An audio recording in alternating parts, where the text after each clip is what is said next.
March 17th, 1944. U-Boat Command Headquarters, Berlin. The map room has changed. Where once red pins clustered thick across the Atlantic, now only scattered markers remain isolated boats, skulking in distant waters, avoiding the hunting grounds entirely. Gross Admiral Donitz stands before the map in silence, his face a mask carved from stone. The numbers are undeniable, devastating.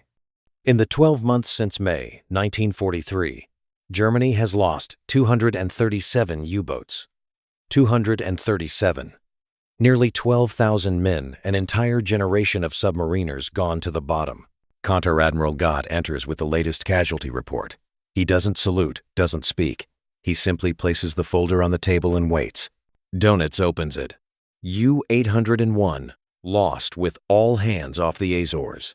U-966, sunk by aircraft in the Bay of Biscay. U-231, destroyed by a hunter-killer group southwest of Ireland. U-572, missing, presumed lost. 4 boats in 1 week. The names blur together now. He's read so many death notices that they've become an abstraction, a hemorrhage of statistics that won't stop bleeding. How many operational boats do we have? Donitz asks, his voice hollow. 168, Gott replies, down from 212 last month. And of those, perhaps 80 are actually at sea. The rest are in port, repairing damage or awaiting crews. We're losing boats faster than the shipyards can build them. We're losing trained men faster than the schools can replace them. Donitz closes the folder. The Führer still demands results. He doesn't understand. The Führer doesn't go to sea. Gott interrupts quietly. It's a dangerous thing to say, but they're alone, and the truth must be spoken. Herr Gross-Admiral, the Battle of the Atlantic is over. We lost. The escort carriers, the damned Woolworth carriers we mocked, they closed the air gap. They're sinking our boats in transit, in the patrol areas, even in the Bay of Biscay before they can reach open water. Combined with improved radar, hedgehog mortars, acoustic torpedoes, shore-based very long-range aircraft, we're fighting an enemy who can see in the dark, strike from the air and the sea simultaneously, and who builds ships faster than we can sink them. We had our chance in 1942. That chance is gone. For a long moment, Donitz says nothing. Then, quietly, what would you have me do? Surrender the U-boat fleet? Concede defeat? I would have you save the men who are left. Gott meets his commander's eyes. Every boat we send out now has less than a 50% chance of returning. The boys we're sending to sea, some of them have had 6 weeks of training. 6 weeks. And then we put them in a steel coffin and tell them to go sink the enemy. It's murder, Herr Gross-Admiral. We're murdering our own men. Donitz turns back to the map, his shoulders sagging under the weight of command. He knows Gott is right. The war is lost. Perhaps not the entire war. Not yet, but his war. The war beneath the waves. The U-boats that once terrorized the Atlantic are now the terrorized, hunted relentlessly by an enemy that has learned their patterns, countered their tactics, and industrialized their destruction. Issue orders, Donitz says finally. All boats are to withdraw from North Atlantic convoy routes. Relocate operations to the South Atlantic, the Indian Ocean, the Arctic routes to Murmansk, anywhere the Americans haven't deployed their damned escort carriers. And, he pauses, the words sticking in his throat, and reduce patrol commitments. We'll send fewer boats. Conserve what strength we have left. It's not quite surrender, but it's close enough. May 6th, 1944. USS Guadalcanal, Central Atlantic, 150 miles northwest of the Cape Verde Islands. Captain Daniel Gallery paces the bridge of the escort carrier USS Guadalcanal, coffee mug in hand, eyes fixed on the horizon. He's a maverick, known throughout the Navy for his aggressive tactics and his unorthodox ideas. While other CVE commanders focus on sinking U-boats, Gallery has a different ambition. He wants to capture one intact. Capture it. Board it. tow it back to port, and strip every secret from its hull. Codebooks, cipher machines, technical specifications, everything. It's an insane idea. U-boats are designed to scuttle themselves if capture is imminent.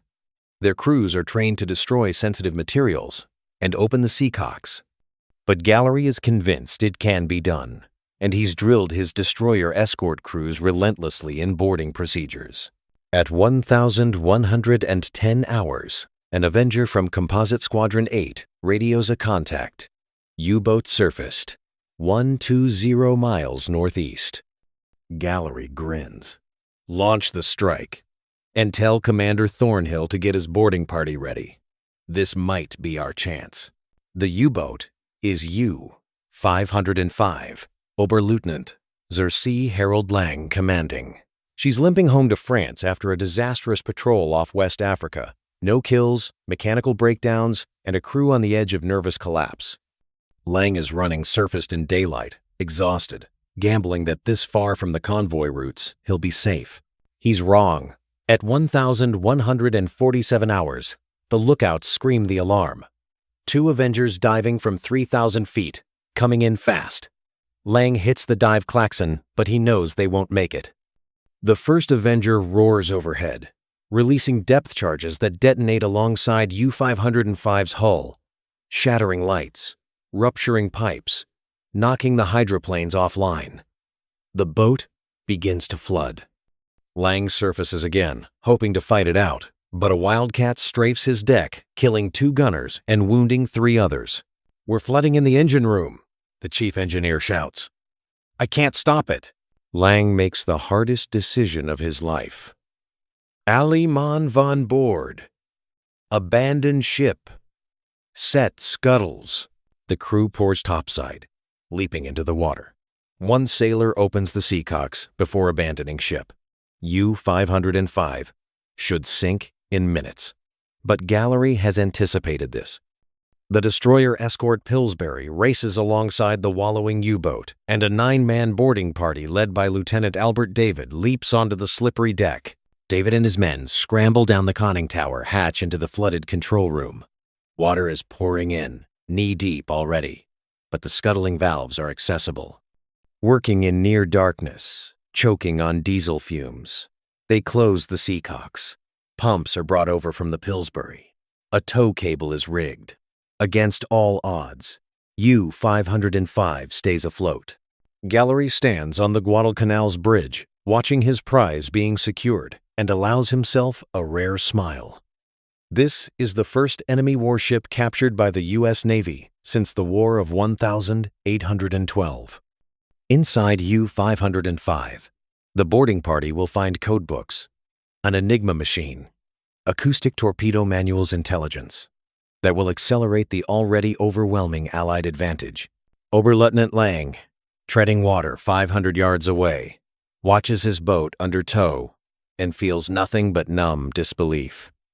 He's failed every protocol, broken every rule. He's the first U-boat commander in history to lose his boat to capture. The shame will haunt him for the rest of his life. But Lang is just one man. His personal tragedy is a footnote. The real story is written in the statistics. By June 1944, U-boat sinkings have dropped to negligible levels, a handful of ships per month, where once it was dozens. The escort carriers, working in tandem with shore-based aircraft, destroyers, and code-breaking intelligence, have effectively exterminated the U-boat threat. The Atlantic is an Allied highway now, secure and unchallenged. The convoy routes that nearly starved Britain in 1942 now carry 1.5 million American soldiers toward the beaches of Normandy. Operation Overlord, the invasion of France, is only possible because the Battle of the Atlantic has been decisively won. August 10th, 1944. Kiel, Germany. Kapitän Lieutenant Hans-Joachim Schwantke stands on the dock at Kiel Naval Base, watching workers weld patches onto U-632's scarred hull. His boat has survived 2.5 years of war, longer than most, but she's old now, obsolete, held together with improvisation and welds. Schwantke himself is only 31. but he feels ancient. Of the 23 boats that deployed with him in 1942, only 3 are still operational. The rest are gone, sunk, scuttled, or rusting in shipyards awaiting repairs that will never come. A young officer approaches, fresh from the submarine school, his uniform still crisp. "Herr Kalu? I've been assigned as your new watch officer." Schwantke studies the boy, because that's what he is, barely 20, eager and terrified in equal measure. "How much training have you had?" 14 weeks, Herr Kalu. 14 weeks. Once, it took 18 months to qualify as a U-boat officer.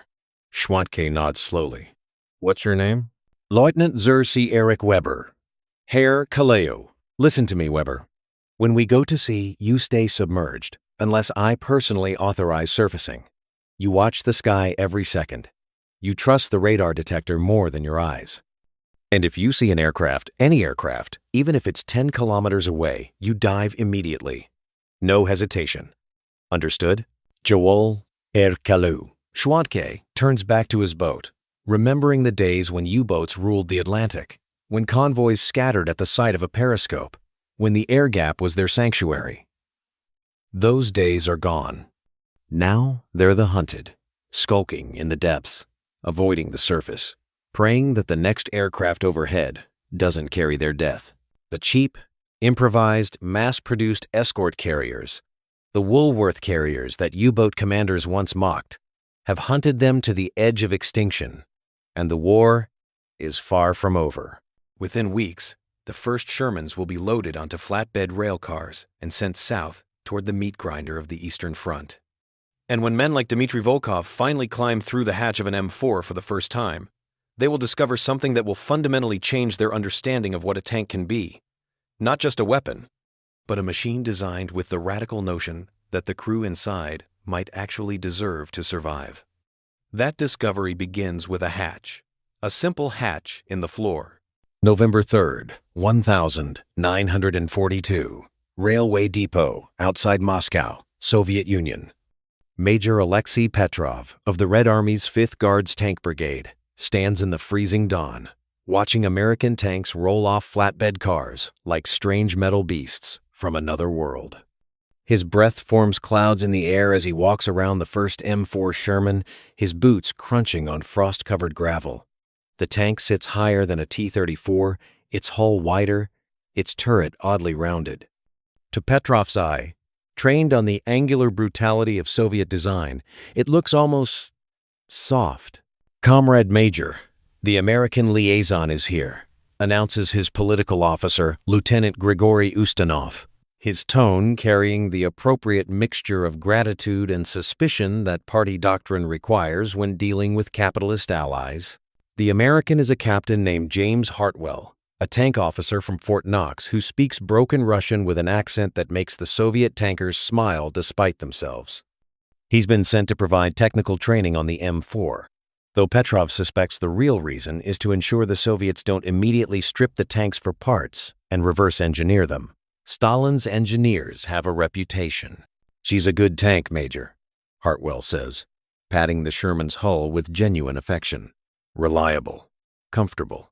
Your men will appreciate the space inside." Petrov nods politely, but he's thinking, space doesn't kill Germans. Armor and guns kill Germans. Still, orders are orders. The brigade has been assigned 35 M4 A2 Shermans, the diesel engine variant specially produced for Lend-Lease shipments, and Petrov's job is to integrate them into his unit and make them combat effective. He's fought since Smolensk. He's seen what works and what kills you. He'll reserve judgment. "Show me the interior," Petrov says. What happens next will be repeated in depots across the Soviet Union over the coming months as thousands of Red Army tankers encounter American engineering for the first time.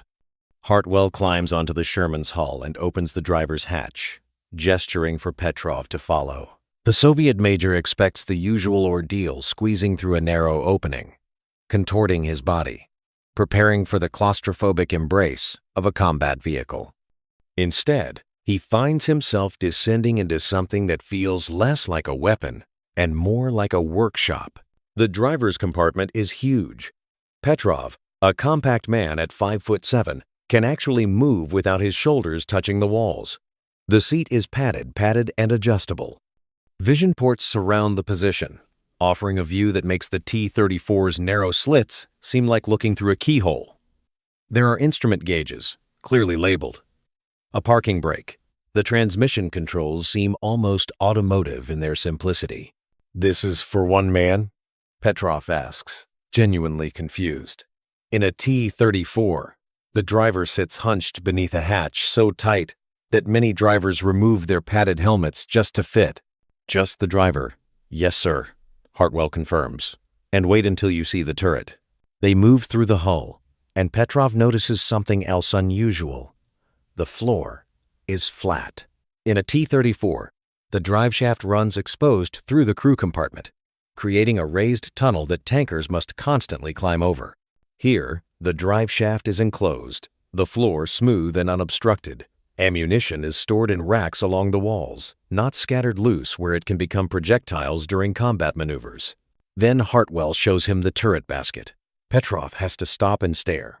The entire turret sits on a rotating platform that moves with it, keeping the crew positioned relative to the gun at all times.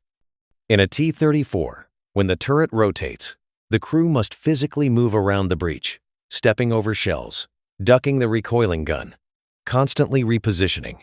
Here, you simply stand still. The turret rotates around you, and you rotate with it. The gunner has a proper seat with a padded backrest. The commander has an actual station, with vision blocks on all sides. The gun has a gyroscopic stabilizer, Hartwell continues, warming to his subject. Means you can fire accurately while moving. Not as accurate as a dead stop, but better than any tank without it. Your T-34 seconds have to halt to shoot with any precision. Petrov knows this intimately. He's lost count of how many times he's ordered, "Halt, fire." A moment of vulnerability when German gunners, also firing from stationary positions, have the same chance to kill you that you have to kill them. The idea of firing effectively on the move seems almost fantastical. But it's what Hartwell shows him next that makes Petrov's breath catch. "And here," the American says, kneeling down in the center of the hull, "is your emergency escape hatch." He points to a rectangular hatch in the floor, secured with simple latches.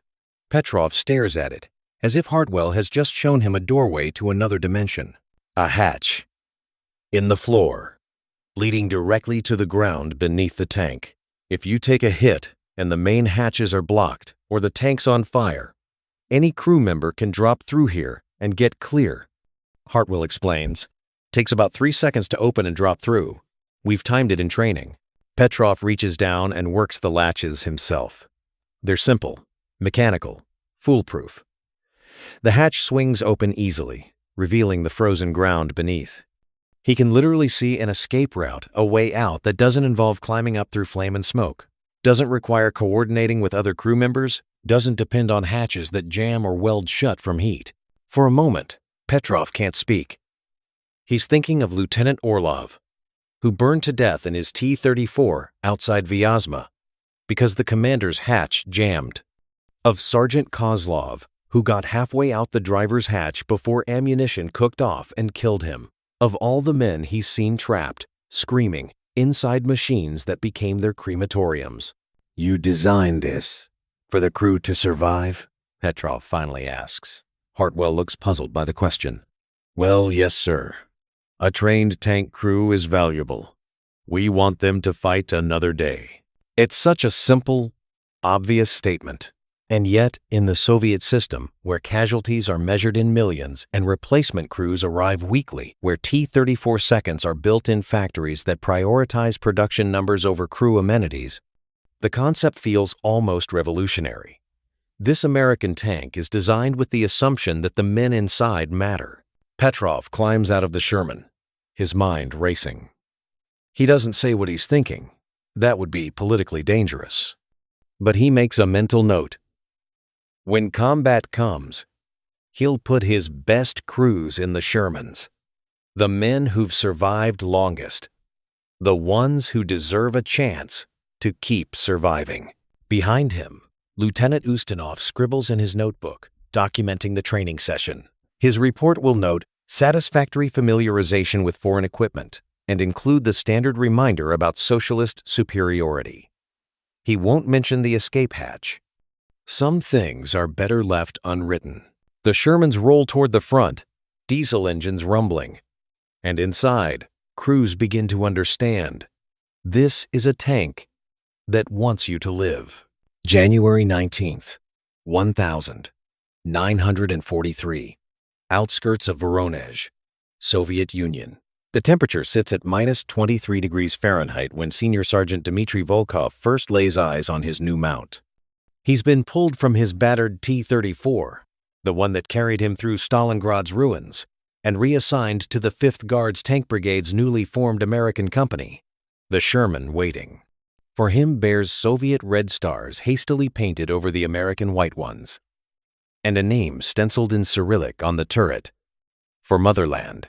Volkov's crew gathers around the tank like skeptical farmers examining a foreign plow. Gunner Yegor Smirnov circles it slowly, his experienced eye noting the high profile, the vertical hull plates, the gasoline fuel tanks. "It's a barn," he mutters. "Germans will see us from the next oblast." Loader Pavel Morozov is more concerned with practicalities. The gun is only 75 millimeters. Our T-34 has 76 millimeters. And I've heard the new T-3485 will have an 85 millimeters cannon. Why are we downgrading? Driver Anatoly Rusakov says nothing, but his face shows the universal expression of a man being asked to trust his life to unfamiliar machinery. He survived 7 months in a T-34, which makes him ancient by tanker standards. Change is dangerous. The familiar, even when deadly, feels safer than the unknown. Orders are orders, Volkov says firmly, ending the discussion. But privately, he shares their doubts.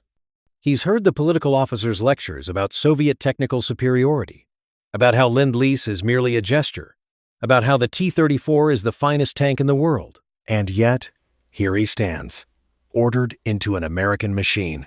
Major Petrov approaches, his boots squeaking on packed snow. "Volkov, get your crew inside. We move in 2 hours." The Germans are reinforcing near the rail junction where to interdict and destroy. 2 hours. Barely enough time to familiarize themselves with the controls, let alone develop the instinctive coordination that keeps tank crews alive. But this is the Red Army in 1943. You learn fast or you die fast. Volkov climbs through the commander's hatch and immediately notices what Petrov tried to describe in the briefing, but couldn't quite capture. The space. He can actually stand upright in the turret. His seat has cushioning. There are vision blocks everywhere he can see, in almost every direction, without exposing himself. The radio is mounted at chest height, easily accessible, with clear frequency indicators. In his T-34, the radio, when it worked, was a temperamental box that required shouting and prayer. Below, Rusakov settles into the driver's position and lets out an involuntary sound of surprise. "Comrade, Sergeant, I can actually see the ground in front of the tank." Morozov loads a 75 millimeters round and pauses, staring at the ammunition racks. Everything is organized. The shells have their own spaces. And look, the turret basket rotates. I don't have to chase the breech around the compartment. Smirnov, always the perfectionist, examines the gun sight and the gyro stabilizer controls. He says nothing, but Volkov sees him nod slightly, the closest thing to approval the dour gunner ever offers.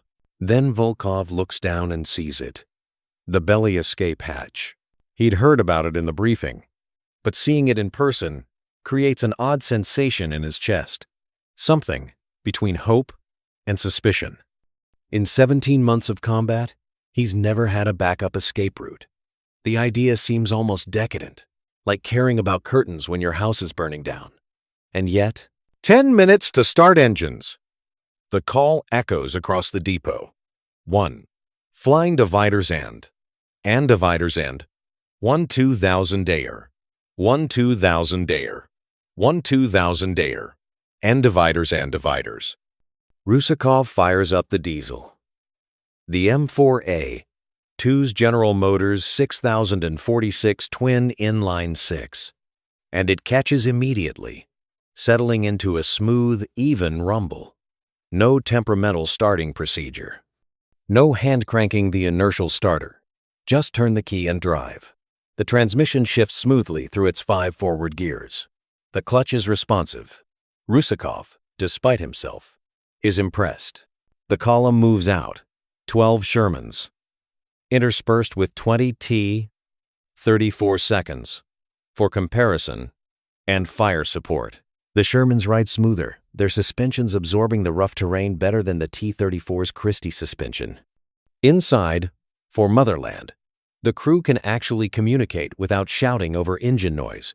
The intercom system works flawlessly, each crew member's voice clear in the headphones. They advance 15 kilometers before the Germans find them. Contacts! Panzers! 2 o'clock! Range 1,200 meters! Volkov's voice is calm, trained by too many battles to waste energy on panic. Through his periscope, he can see them. Panzer IVs, at least 4, hull down behind a ridgeline. The Germans have position and surprise and problem. The Soviet formation is caught in open ground, exactly the scenario that produces burning tanks and dead crews. All tanks, combat formation. Shermans, advance and engage. T-34 seconds, provide flanking fire. Major Petrov's orders crackle over the radio net. This is it. The moment that will answer every doubt, confirm every suspicion, prove whether this American machine is a gift or a coffin with better upholstery. Driver, advance. Gunner, target the 2nd Panzer from the left. Rusakov accelerates. The Sherman surges forward, faster than a T, 34 inches comparable terrain. Smirnov tracks the target, and here's where the stabilizer proves itself. Even at speed, even over rough ground, the gun stays roughly on target. Not perfect. It's a 1,940 seconds gyroscope. Not a computer, but close enough. Close enough that when Volkov orders fire, they have a genuine chance of hitting. The 75mm gun roars. The breech recoils smoothly on its mount, and Morozov already has another round loaded before the first even impacts. The shell strikes the Panzer IV's turret and penetrates, but doesn't brew it up. The German tank reverses behind cover, trailing smoke. Hit! Load armor piercing. Volkov's already scanning for the next target when he sees the muzzle flash from another Panzer. Training and instinct kick in simultaneously. He drops into the turret, pulling the hatch closed just as the German round arrives. The impact sounds like God slamming a hammer into an anvil. The Sherman rings with the hit, a metallic scream that vibrates through every bone in Volkov's body. For a split second, he thinks, "This is where I die." But then the ringing stops. The lights flicker but stay on. Rusakov is still driving. Smirnov is still tracking targets. Morozov is still loading. The German round Volkov will learn later it was a 75mm armor-piercing shell struck the Sherman's front glacis at an angle and deflected away, leaving a deep gouge but no penetration. They're alive. The tank is still fighting. Gunner, traverse left. Target the Panzer that just fired. The turret whirs smoothly. Powered traverse. Doing in seconds what manual cranking would take half a minute to accomplish. Smirnov finds the target. Makes a minute adjustment. On target. Fire! This time, the 75mm round finds the Panzer IV's side armor as it repositions. The German tank explodes in a satisfying bloom of orange flame. 1 kill confirmed. The engagement lasts 11 minutes. When it's over, 3 German tanks burn on the ridgeline, and 1 retreats trailing smoke. The Soviet force has lost 2 T-34 seconds, both catastrophic kills. Both crews lost, and 1 Sherman damaged but recoverable, its crew uninjured. As the adrenaline fades, Volkov realizes something. He can still hear. His ears aren't ringing from the gun's concussion. The Sherman's interior is better insulated against noise than the T-34. It's a small thing, but after a dozen battles that left him partially deaf for days, it feels miraculous. "Comrade Sergeant," Morozov says quietly, "I think I like this American tank." Smirnov grunts agreement. Even Rusakov is smiling. Volkov looks down at the belly hatch again. Still closed, still unused. They didn't need it today. But knowing it's there, knowing that if the worst happens, they have another way out, changes something fundamental. It makes him feel less like ammunition and more like a soldier. He doesn't say this out loud, but he thinks it. March 12th, 1943. Field Maintenance Depot, 20 kilometers behind the front lines. Captain Ivan Kravchenko of the Red Army's Technical Services Division sits in a requisitioned farmhouse writing a report he knows will never be published. Around him, the sounds of tank maintenance drift through the broken windows, wrenches clanging, engines revving, mechanics shouting in the perpetual chaos of keeping an armored force operational. On the table before him lie two sets of casualty statistics, and the numbers tell a story that contradicts everything Pravda prints. Since January, his division has been tracking crew survival rates across multiple tank brigades equipped with both T-34 seconds and M4 Shermans. The data is incomplete. Record-keeping in combat zones is chaotic at best, but the pattern is undeniable. Crews in Shermans are surviving catastrophic hits at nearly 3 times the rate of T-34 crews. When a Sherman brews up, an average of 2.3 crew members escape. When a T-34 burns, the average is 0.7. Kravchenko chooses pencil, considering how to phrase this. The statistics are politically sensitive. The party line is clear. Soviet equipment is superior. Foreign aid is merely supplementary. And any suggestion otherwise borders on defeatism. Yet men are dying in numbers that could be reduced. As an engineer, he finds it unconscionable. As a Soviet officer, he finds it dangerous to speak about. A knock at the door interrupts his thoughts. Senior Sergeant Volkov enters, his coveralls stained with oil, and his face showing the gaunt exhaustion common to all tankers.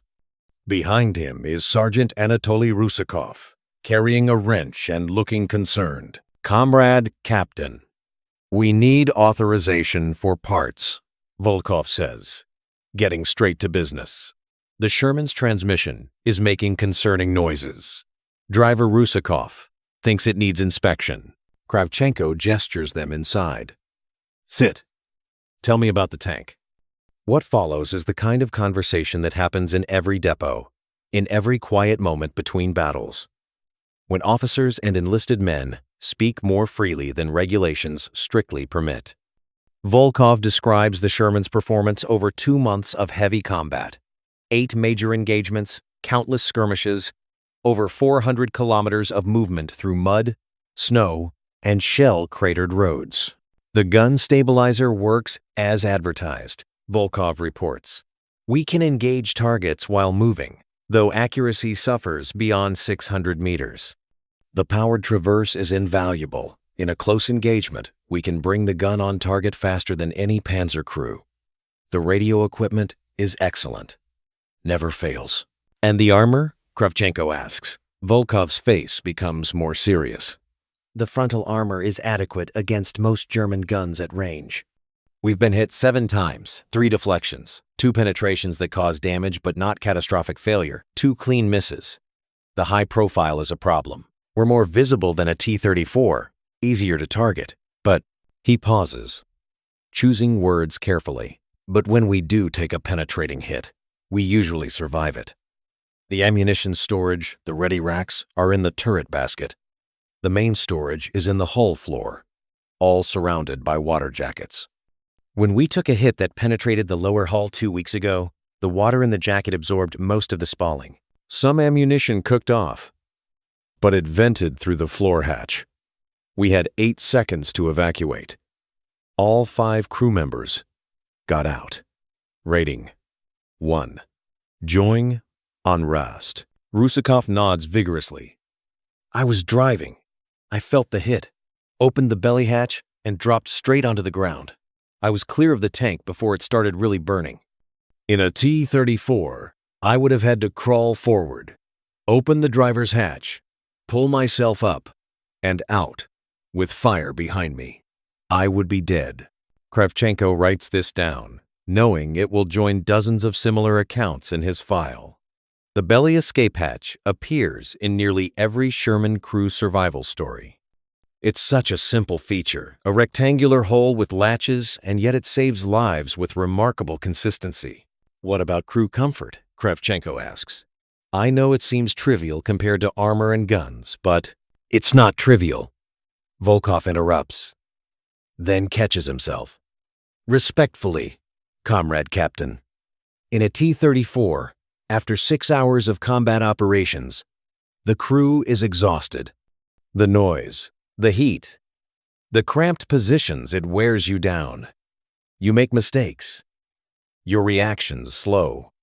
In the Sherman, after 6 hours, we're still alert, still effective. The ergonomics, the space, the visibility, these things keep you alive by keeping you sharp. Rusakov adds, and the maintenance is simpler. Everything is accessible. In a T-34, to reach the transmission, you must remove half the hull interior. In the Sherman, you open hatches, and everything is right there. We can perform field repairs that would require depot-level work on a T-34. This matches what Kravchenko's mechanics report. Sherman availability rates consistently run 15 to 20% higher than T-34 seconds. More tanks operational means more combat power, which means fewer losses overall. The mathematics of warfare are brutally simple. Tell me honestly, Kravchenko says, lowering his voice. If you had a choice between a T-34 and a Sherman for your next mission, which would you choose? The two tankers exchange glances. This is the question that could get them in trouble.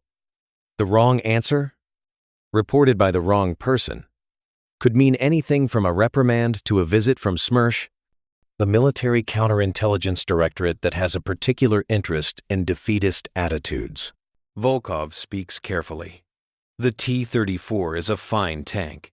It has excellent armor slope, a powerful gun, good mobility. It is produced in our factories by Soviet workers, which makes it a symbol of our industrial strength. I am proud to have served in a T-34. Kravchenko waits. There's clearly a but coming. But if you are asking me which tank gives my crew the best chance of surviving the war, of going home to their families when this is over, I choose the Sherman, every time. Rusakov nods agreement, relief evident on his face that his commander spoke first. Kravchenko sits back, unsurprised but still affected by the honesty. He's heard variations of this conversation 24 times now. Experienced tankers, men who've survived when so many others died, consistently prefer the American tank. Not because it's invincible, it isn't. Not because it's superior in every metric, it isn't. But because it treats them like valuable human beings rather than replaceable components. This conversation did not happen, Kravchenko says formally. Understood, Comrade Captain. After they leave, Kravchenko returns to his report. He writes careful technical language about crew survivability rates and maintenance efficiency metrics. He buries the controversial conclusions in appendices. He knows this report will be read by officers in Moscow who care more about production quotas than dead tankers, who will see any praise of American equipment as political liability. But he also knows that somewhere, someone will read between the lines. Someone will understand that Soviet tank crews are praising foreign equipment not out of disloyalty, but out of a desperate desire to survive. And maybe, just maybe, some future Soviet tank designer will look at that belly escape hatch and think, why didn't we think of that? Outside, the maintenance depot continues its work. Mechanics crawl over Shermans and T-34 seconds alike, keeping the machines of war operational. The political officers are nowhere in sight. They rarely venture into the greasy, practical world of tank maintenance. Here, away from ideology and propaganda, a simple truth exists. The crews know which tank they'd rather die in, and more importantly, which tank they'd rather not die in. That truth spreads through the armored forces, in whispers and knowing glances. in the way experienced tankers volunteer for Sherman crews, in the way veterans quietly celebrate when they learn their unit is receiving American tanks. The party can control the newspapers and the radio broadcasts. But they cannot control what men see with their own eyes, what they learn through their own survival. Volkov walks back to his Sherman through the muddy depot grounds. For Motherland sits among a row of tanks, her hull scarred by near misses and glancing hits, but still operational, still protecting her crew. He runs his hand along the armor, feeling the rough welds and the cold steel. American tanks, someone had sneered during a political lecture last week. Made by capitalists who only care about profit. Perhaps, but those capitalists had designed a belly escape hatch, and that hatch had saved Rusakov's life, and Morozov's life, and the lives of dozens of other men that Volkov knew personally. He doesn't say a prayer, he's not religious. Good Soviet men aren't religious, but he offers something like gratitude to the anonymous engineers in Detroit who had thought to include that simple feature. They would never know the Soviet tankers they saved, but Volkov would remember them. July 17th, 1943. Prokhorovka, Soviet Union. The greatest tank battle in history is about to begin, and Senior Sergeant Dmitry Volkov can feel it in the air like electricity before a thunderstorm. Operation Citadel, Germany's massive offensive at Kursk, has ground forward for days against ferocious Soviet resistance. Now, south of Prokhorovka, nearly 800 tanks from both sides are converging on a landscape of wheat fields and gentle hills that will soon become a killing ground. Volkov's Sherman, for Motherland, sits in formation with the 5th Guards Tank Army, part of a desperate Soviet counterattack designed to blunt the German advance. Around him, hundreds of T-34 seconds and dozens of other Shermans prepare to charge across open ground toward the ESS Panzer Corps. The battle plan is typically Soviet: mass and aggression. Close the distance. Negate the Germans' superior long-range gunnery. Fight at knife range, where numbers and courage matter more than technical sophistication. Through his commander's periscope, Volkov can see the German armor. Tigers, Panthers, Panzer IVs, and the deadly Stug 3 assault guns. The Tigers especially concern him. Their 88mm guns can kill a Sherman at ranges where the 75mm can barely scratch their frontal armor. The mathematics are brutal and simple. The Germans have better guns, better optics, better armor. The Soviets have more tanks and more men willing to die. "Comrade Sergeant," Morozov's voice crackles through the intercom. "We're really doing this? Charging across open ground?" "We're really doing this," Volkov confirms. There's no point in false optimism. They all know the odds. Smirnov, at the gunner's position, is methodically checking his gun sight for the 3rd time. Rusakov sits in the driver's seat, hands steady on the controls despite the visible tension in his shoulders. Radioman Corporal Mikhail Stepanov, the 5th crew member, a luxury the Sherman's spacious interior allows, monitors the radio net, relaying orders and updates. At 8:30 a.m., the order comes. All units, advance. 300 Soviet tanks surge forward simultaneously, their engines roaring like an industrial avalanche. The ground trembles, dust rises in choking clouds, and the Germans open fire. The first shells arrive within 30 seconds. A T-34 200 meters to Volkov's left explodes in a pillar of flame, its turret cartwheeling through the air. Another T-34 stops dead, smoke pouring from its engine deck. A Sherman from the neighboring company takes a hit that tears through its frontal armor, but Volkov sees 3 crew members bail out through the side hatches and 1 through the belly escape hatch. 4 men saved from 5. In a T-34, they would all be dead. Evasive maneuvers. Don't give them a stationary target. Volkov orders, and Rusakov begins jinxing the Sherman left and right, exploiting the tank's superior suspension and transmission. The rough ground that would have a T-34 crew's teeth chattering is merely uncomfortable in the Sherman. A Tiger appears at 900 meters, its massive gun already tracking toward them. This is the nightmare scenario caught in the open by a German heavy tank that outguns and outarmors anything the Soviets field. Driver, smoke generators. Deploy and turn hard left. The Sherman's engine-mounted smoke generator, another feature absent on T-34 seconds, begins pumping dense white smoke.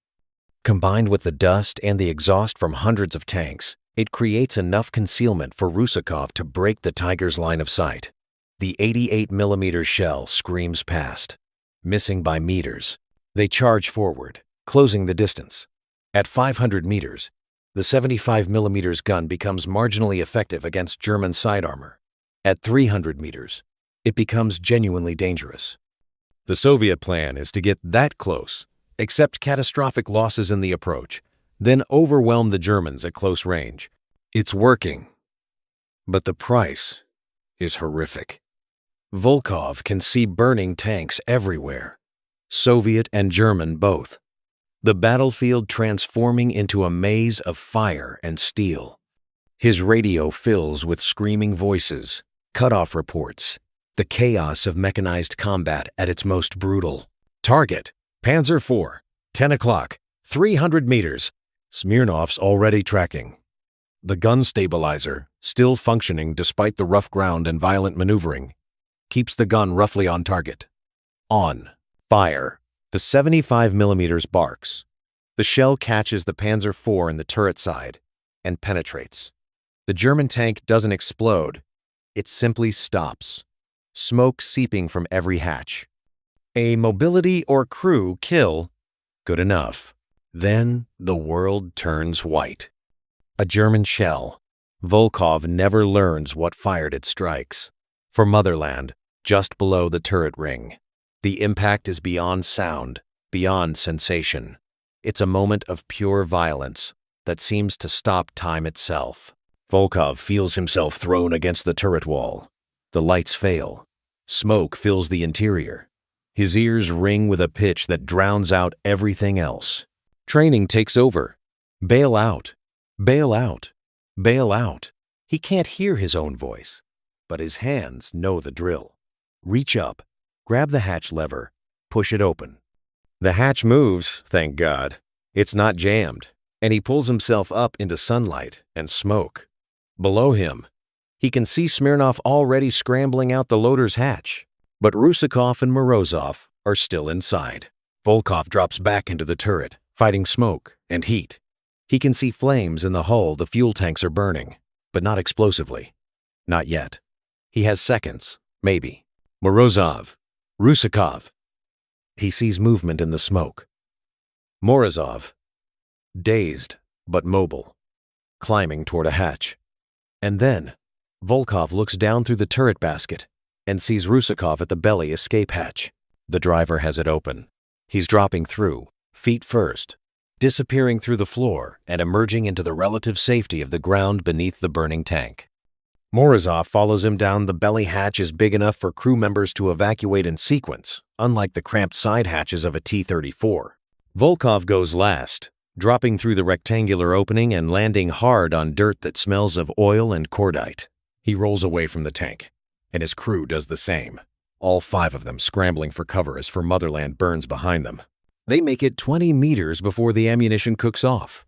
The Sherman explodes, but it's not the catastrophic detonation that characterizes a T-34 death.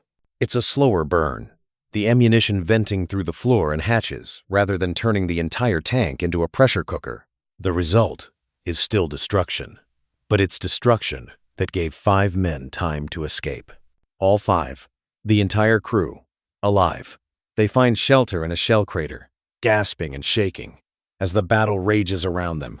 Soviet tanks continue to pour forward, accepting terrible losses but grinding inexorably toward the German lines.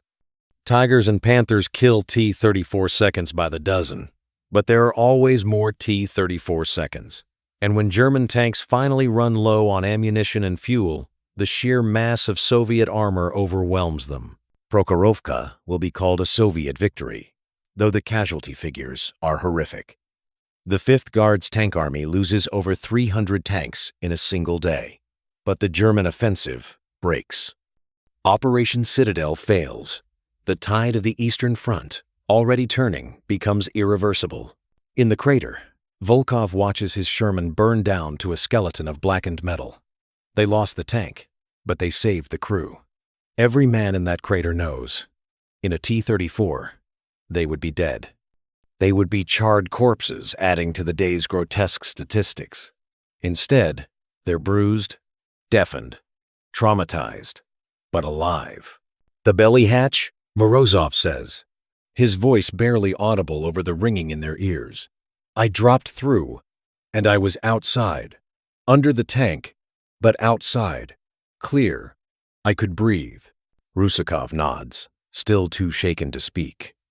He had opened that hatch, had felt it release smoothly despite the tank being hit, despite fire and smoke above him. 3 seconds. Just like the American captain had promised during training. 3 seconds. From trapped to free. That night, after they've been picked up by recovery units and returned to the rear area, Volkov makes his report to Major Petrov.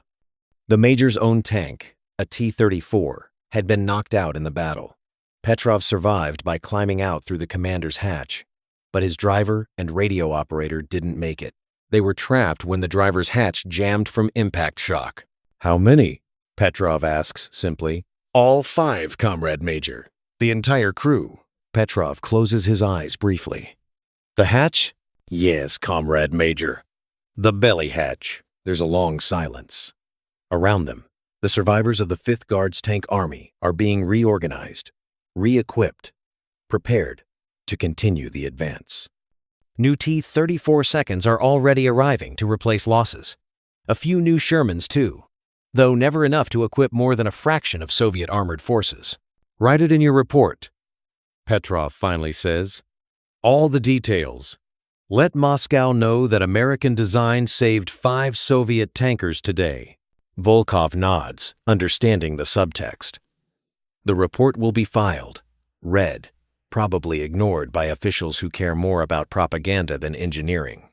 But somewhere, some future tank designer might see it, might wonder why American tanks had belly escape hatches and Soviet tanks didn't, might ask uncomfortable questions about priorities and values. August 1945. Berlin, Germany. The war in Europe is over.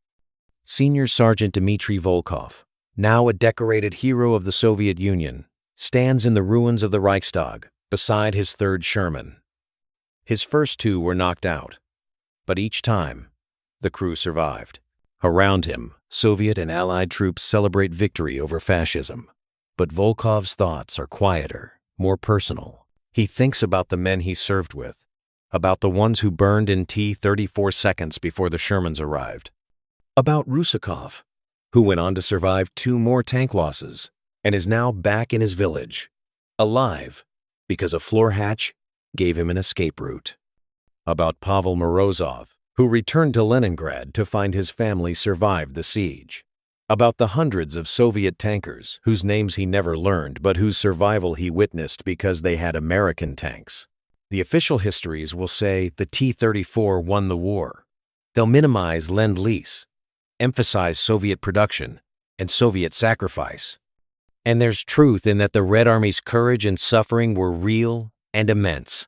But Volkov knows another truth, one that won't appear in official accounts. 4,000 M4 Shermans were sent to the Soviet Union. Those 4,000 tanks brought with them an idea, the radical notion that tank crews deserved escape routes, that survival mattered, that engineering could prioritize the humans inside the machine. That idea saved thousands of Soviet lives, and it changed, in small but irreversible ways, how Soviet tankers thought about their profession. They were not ammunition to be expended. They were soldiers who might, with proper equipment, survive to see victory. It started with a hatch, a simple rectangular hatch in the floor. And for men like Dmitry Volkov, that hatch was the difference between a tomb and a second chance.